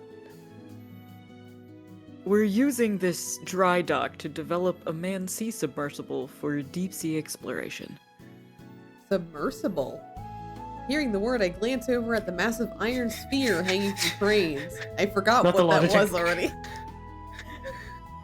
And It's been 24 hours. And that's what's hanging there? I mentioned this to Impy yesterday, but it doesn't look anything like a ship. It looks like a giant eyeball or an iron lung of some kind. Iron lung! That's so funny. Uh, It certainly does not. In fact, it might be more accurate to call this a bathysphere rather than a submersible. oh, but it is particularly spherical. Oh, So bathy, doesn't that mean the water's gonna get in? oh no. Oh no. Oh, God. Oh, okay. Hey, these plans here. Are you attaching some sort of external device, or and what kind of controller were you thinking? Because I got one that we could use. But at first glance, I'm seeing functionality we don't need if this thing is only going to be diving. Impy indicates a spot on the chalkboard. I look what he's pointing to, but it's Greek to me. I can only tilt my head, not quite understanding.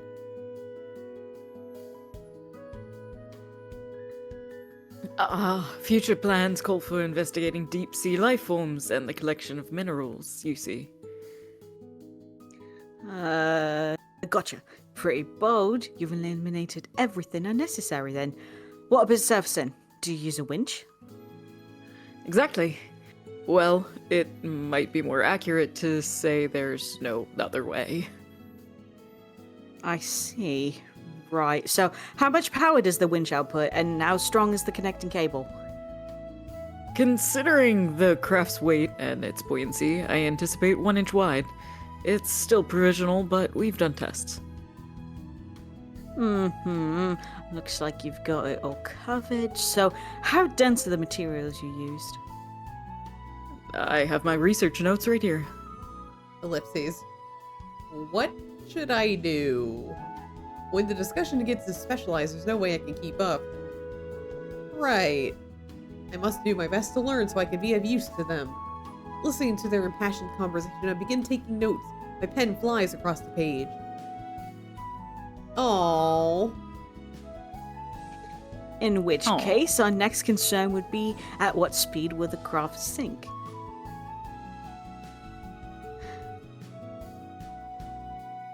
Let's see. If the bathysphere is manned, we need to account for the weight of oxygen tanks. Account for the weight of oxygen tanks. Let me recalculate the speed. Rethinking the design will mean a change of volume. That's going to alter gravitational pull. Rethinking the design. Leave the recalculations to yours truly. I've been doing this forever for cannon launchers. Leave the recalculations to yours truly. Huh? Have you been writing all this down? Writing all this down. Oh my god, you're so cute. Oh my god. Impy, I love you. Impy, I love you. What the fuck is going on? In sickly my health, I will love Impy till death do us part. In sickness to health, I love Impy till death do us part. Do get along well. This is really cringe. Hey, that's my wife right there. You shut up. We're lovey-dovey maximum. Let's see. That's That's my you're not wife married over yet? there. That's my wife. Lovey-dovey Max. What? I break out of my note-taking trance and rush to look over what I've written. And the entirety of the last page is full of silly love babble to Impy. That was an adorable That was really cute. That God. was so Yeah. cute. Like, so far, this is just like the cutest one. Like, man. Yeah. Yeah. After that little episode and once the basic explanations are finished, Impy walks off to introduce himself to his soon-to-be co-workers, and I take the opportunity to speak with Victor. Phew. Impy is so reliable. I was at my wit's end working alone. Victor laughs sheepishly, and I suddenly think of something I have to ask him. Then again, the question may very well hurt his feelings or dampen the mood. Ellipses. Are you alright with this whole thing, Victor? I make up my mind and ask the question. Huh? Victoria's behind the project, isn't she? I suppose I'm surprised to see you here. I would have guessed you wouldn't want any part of it. It would be hard to call Victor and the Queen's relationship anything but chilly. She once had a warrant out for his arrest. Perhaps my tone is too concerned. Victor scratches his head, his laugh sounding forced. Well, yes, I do have mixed feelings. But in exchange for my services, Victoria has granted a few requests I had. Request? Right. It was something I had been trying to find for a very long time, and she supplied the information. It wasn't an entirely personal request, either. It's also for the people important to me. People important to you? Are you still taking notes? No, I'm not. Good. Yes, you already know, right? I'm talking about the medicine Impy and I are... Huh? What medicine? Right. That was supposed to be a secret.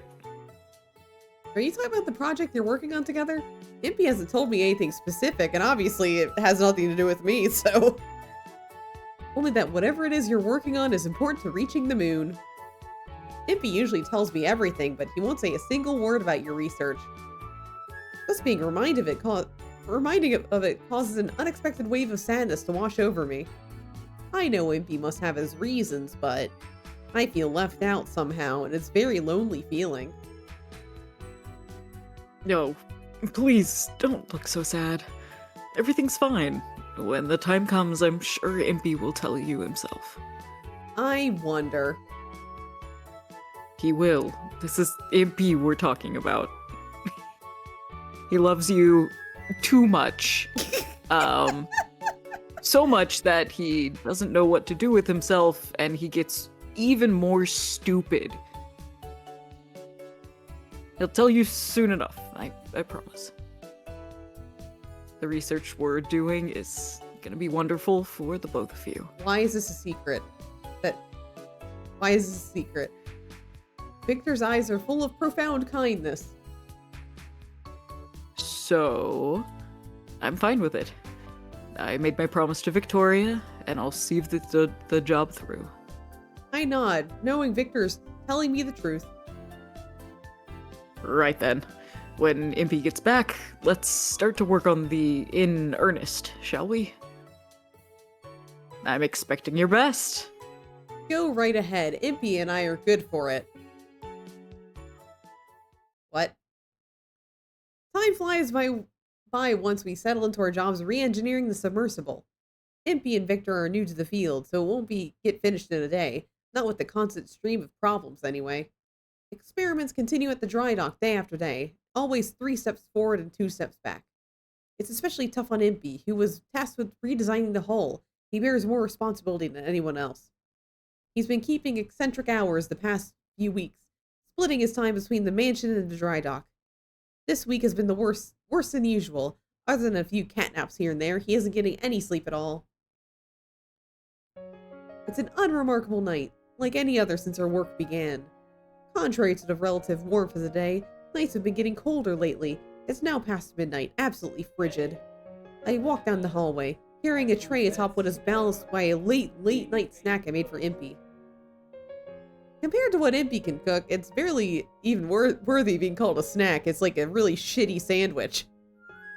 But I hope he likes it. The old times, you know? On top of the tray is a plate of bacon, nicely browned toast, and fresh brewed coffee. I'm involved in development now, but I mostly oversee experiments and manage data. Impy works 10 times as hard as I do. He hasn't even taken a single break. This is the very least I could do for him. Here we are. I stopped just outside of Saint Germain's bedchamber and knocked lightly. I'm sorry to bother you while you're hard at work. May I come in? Is Impy staying in Saint EG's room? Why I didn't think he so. just keep his own room? There's He needed the Okay. master bedroom, I guess. I guess so. Okay, so Impy was just like, okay, mine now. He should have been holed up in Saint Germain's room right about now, scrutinizing the new submersible design. Victor recently told me they're about to reach the moment of truth, so... Impy. No answer. Is he not in his room? I slowly let myself in, assuming he must have stepped out for a moment. My goodness, so many books. Piles of books have been taken down from their shelves, laying in heaps and stacks on the desks and floor. Countless scraps of paper are strewn about the main desk, covered in illegible scribbling. His notes, I suppose. It's almost impossible to walk around without stepping on something. And as for Impy... Oh. Aww. I'm so lost CGs. Honestly, like, all of the CGs have been bangers so far. Yeah, Really it's good true. CGs. It's just like, damn. There's been Damn. quite a few in this Yeah. round. I found him sandwiched between two towering stacks of books. He's sleeping soundly, all of his upper body laying flat against the desk. Impy, did you fall asleep?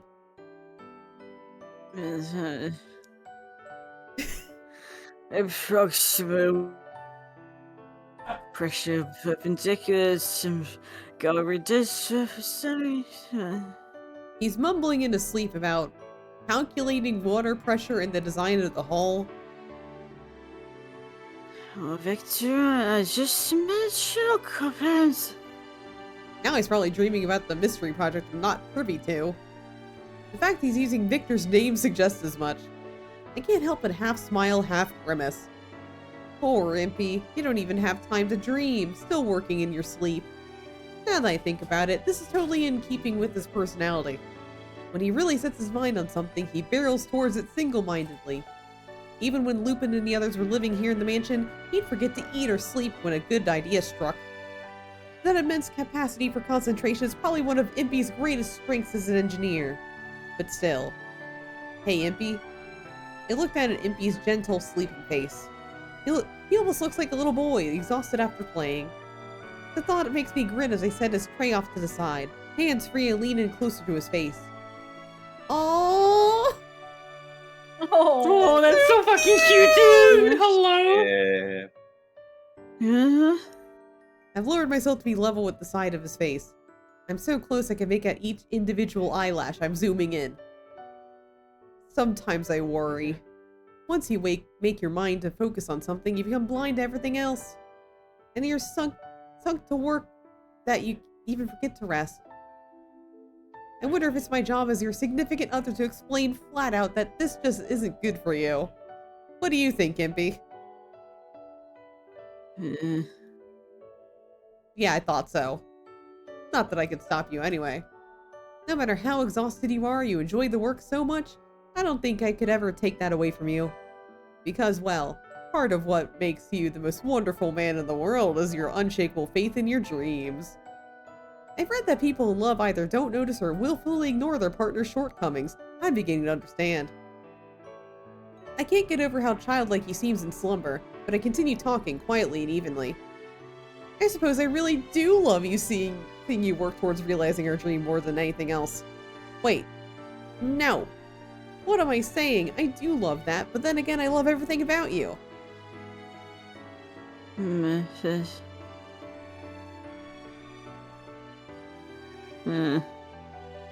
showed me affection, me a poisonous monster. I had no idea why I was born, yet you called me a breathtakingly beautiful embodiment of dreams. I don't think you fully understand how much that meant to me. The words of gratitude are hardly enough. Even if I devote my entire existence to you, there are some debts I'll never be able to repay. Impy, you're the most important person to me in the entire world. When the day finally comes that I'm free with poison, I want to feel— what the fuck? I want to feel your lips against mine like I did before. I want to be able to kiss you over and over again. Adrak. All you think about Adrak? Adrak. This was such an Goddamn, adorable girl. scene. Adrak, are you just like horny on Maine all the time now? And then you oh had no. to get horny on Maine. Oh no. Things I could never say to Impy if he were awake had come pouring out of my mouth in a rush. Maybe they should... Adrak, maybe they should stay Adrak? your inside thoughts. Keep them inside sometimes. Yeah. Just listen to how embarrassed and nervous I am. I can never say this to his face. Hmm. His face. Hmm. Impy. Hmm. Are you awake? Snore! Snore! Okay. You are Sure. awake.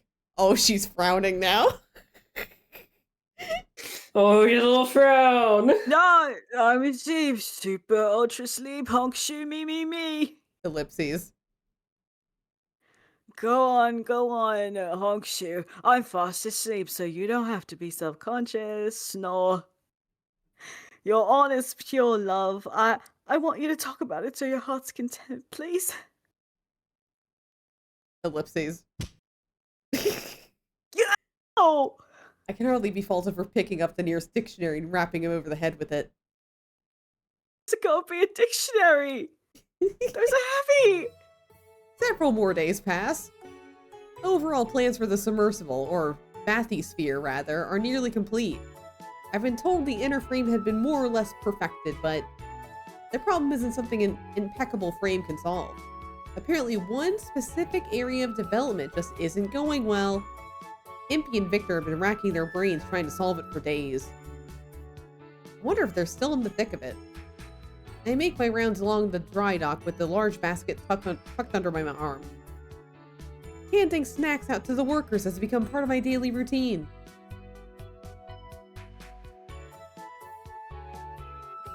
It's you! More food for that lot? Thanks for all the hard work! Good day. Thank you. I know all of you have to work harder than I do. The laborer who passed me by hardly slows down for this exchange, and I wave goodbye to him. Visiting the dry dock day after day, I had gradually become friendly with all the workers. I take a few moments to joke around with one of the older men, who's apparently jealous of the lunches I bring Impy. But I'm only paying half attention as I scan the length of the dock. By the way, do you happen to know where Impy and Victor are today? Professor Frankenstein is out, so he probably won't be back for a while. I just saw Mr. Barbecue heading for the break room. In the back, though. Both of them are such workaholics, the worker says with a sympathetic smile. I have no doubt the entire assembled workforce would agree. Victor and Impy push themselves harder than anyone else. Part of me is proud of them, and part of me is worried. I nod goodbye to the older man. Thank you. I'm off to look for Impy. Sure, be seeing ya. I understand what they meant by I nod goodbye, but Yeah, it was weird. The break room. why is it? Oh, okay. Piled from floor to ceiling with the workers' personal items, there's virtually no open space to take a proper break. It's almost as bad as Saint Germain's room after Impy ransacked it for books. Why the fuck? Whatever. Are they all so deeply embroiled in the project not one of them has time to straighten up in here? I make my way forward on unsteady feet, absolutely sure I'm going to trip and fall. Huh? I notice faint noise that grows louder as I approach. It sounds like water splattering against something. Were there water pipes running through the factory area? I tried to remember peering into the back of the room. Oh my god, we're peeping on him. Whoa! Holy! Okay. The hole. The hole needs to be strengthened, but with what material? There must be something harder. Think harder. Why are we staring at him? What the fuck? Why? How did we fall up the passage with this one? Hello? They have been so wholesome now. They're just like, okay, we gotta Oh my walk God, in on him. Gabe. this isn't just for England. It's for the most precious girl in the world. I seriously have to give this my all. Oh my fucking god. Wow. Oh. Oh my god. His broad back was directly in front of my eyes. I'm stopped dead in my tracks by the sight of his brilliantly shining skin. Oh no. The glare can't be good for my wide open eyes. Oh, it's like diamonds. Wait, don't know. Well, what is he doing back here? What is he? Why is Impey naked? The pale ivory cast of his skin, shining like diamonds. Pale Drops- white and ice cold. How long have you been 17? Oh no. A while. And drops of water caressing his bare skin. His long hair soaked through. Too many unbidden thoughts to battle my own. She is so horny right now. Like, oh my god, I feel girl. faint sway at my feet. She's gonna pass out right now. Look, Girl. the last scene was so cute. Eek. I try to step backward to steady myself, and probably fall flat on my rear end. The only saving grace is that I avoid upending my basket of treats all over the floor.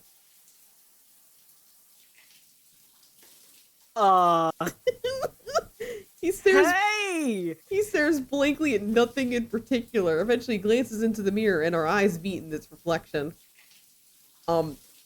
This isn't what you think it be. I'm just Huh? Where did you come from? I was thinking about something and didn't notice you come in. You didn't.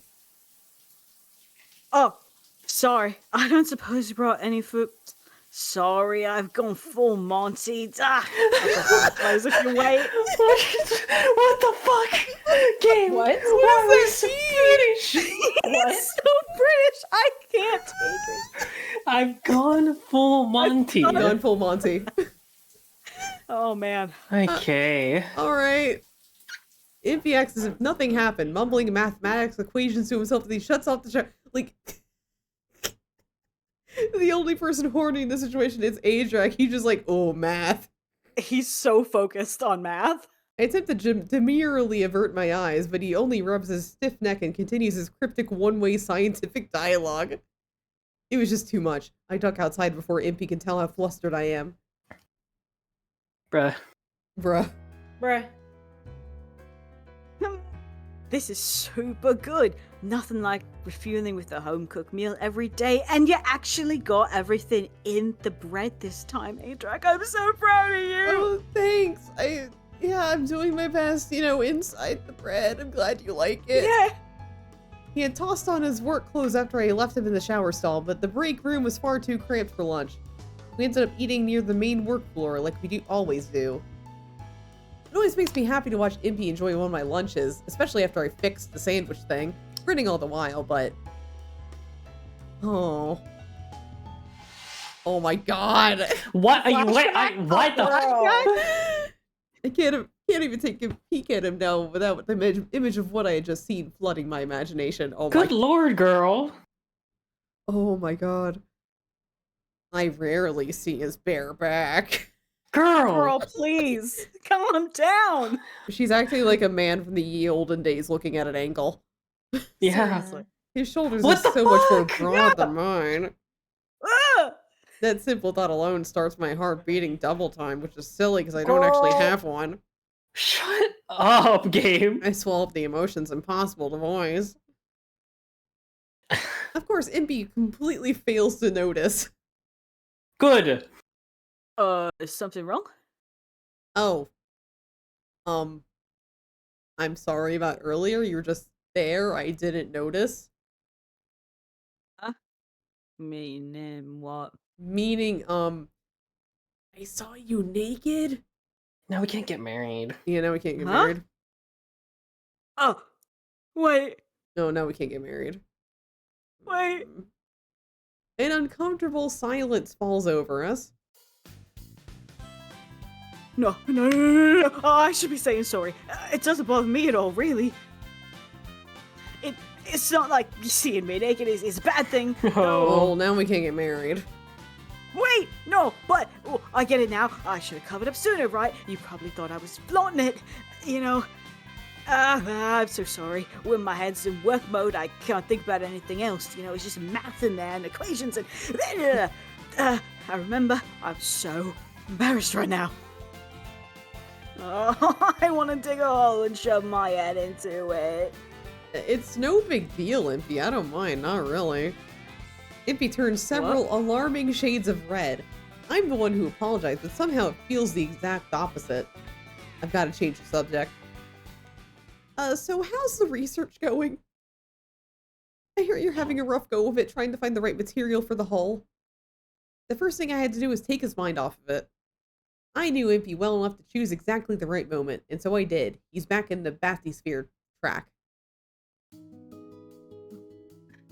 R&D, huh? Well, we're not in a deadlock, but we aren't making progress either, I guess. He looks forlornly at the pile of research papers in front of him. On paper, the thing's actually finished. The interior structure's set in stone. We've already have our materials and the parts are assembled. But the thing is... The biggest problem remains unsolved. Bingo! Once we get that licked, the finish line will finally be in sight. The immense pressure of deep sea waters exert means the whole material can't simply be hard. Withstanding high water pressure requires what Impy calls tensible strength. We need an extremely strong, flexible material.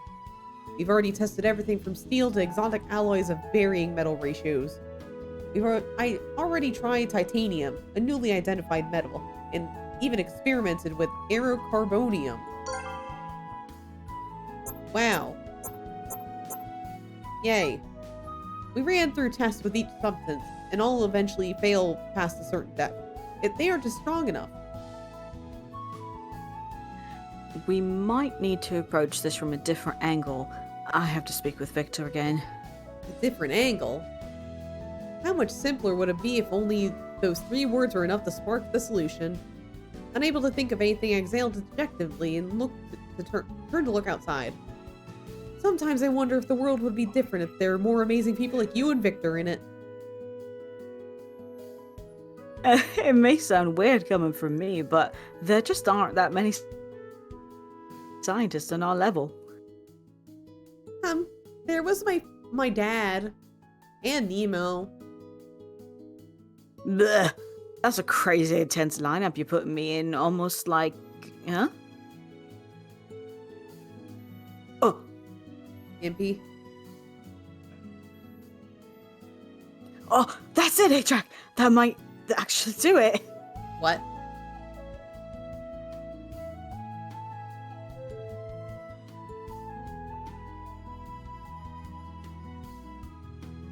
Impy? Oh, sorry, the whole thing froze again. Oh, sorry, no. gotta run. I should be back by noon tomorrow. Tell Victor for me, will you? He got too excited, he froze. Impy hurls all the tools in his immediate vicinity into a bag and is off before I can even reply. Oh, no. Oh no. We should probably wrap up here. That's a good. Yeah. Oh, okay. Oh, okay. Well. It's really... Okay, so we go from Saint E.G.'s route where the entire plot is fixing A-Track. We go from then we go to Van Helsing, which fixes everything in the first minute. And now we have completely forgotten about it. Also, like, Delacroix was literally in more time, like, time-wise, just more in this route than fucking Van Helsing's route. Yeah. Cute CGs for the most part, though. Yeah. Oh yeah. Yeah. And then shower the CGs scene. are great. You know. You know. You can't win them all. If it Mm-mm. was too perfect, then No. what would we even do? Like, he'd be showing off Exactly. the entire thing. It was getting too sweet. Yeah. They're like, okay, we gotta remind people that Adrek's a little horny. A little. A little. Oh, yeah, a lot. Sorry, a lot. A lottle. A lottle. There's just so many. All right. Well, we're gonna Well. raid check unless he's gonna raid someone else. I don't know. We're just gonna recheck.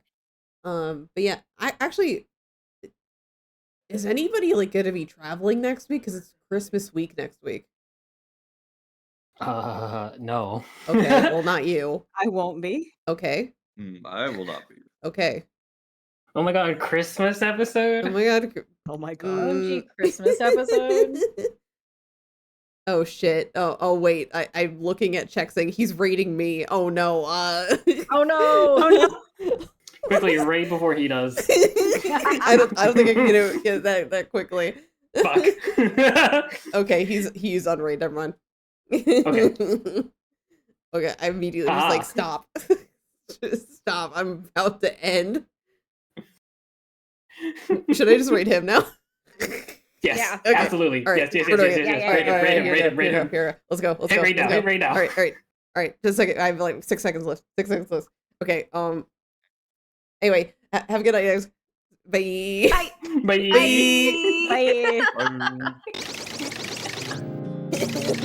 Bye.